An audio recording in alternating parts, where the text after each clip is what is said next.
I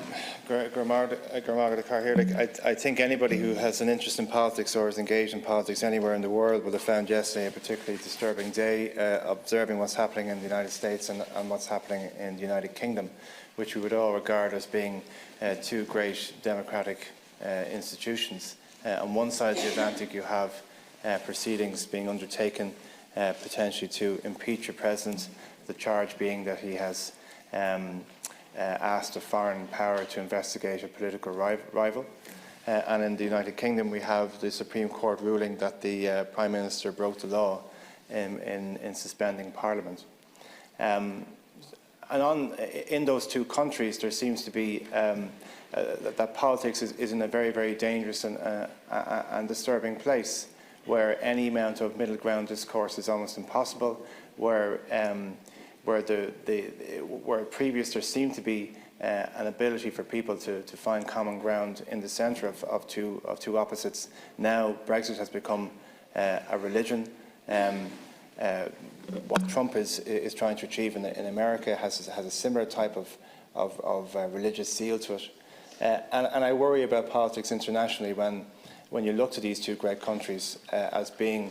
as influencing so much of what is good in democracy, to see what is happening. And I worry for this country because while we have been rightfully critical of our own political system and our own political institutions for so long in Ireland, thankfully we seem to be doing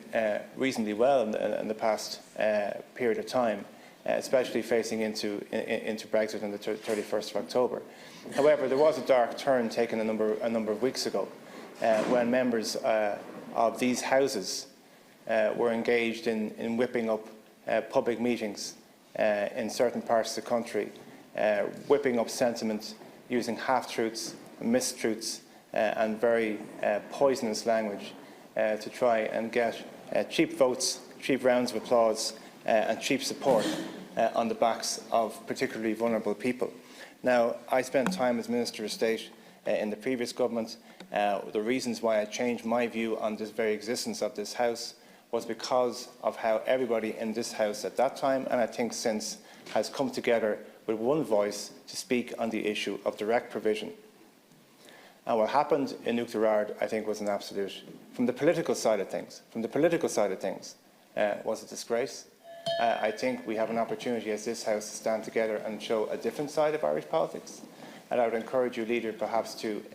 facilitate that discussion, to ask the Minister of State Stanton in to discuss that again. I know he has been in here on numerous occasions to discuss the issue. But I think it is incumbent on us to show a different side of Irish politics, not to go down to the type of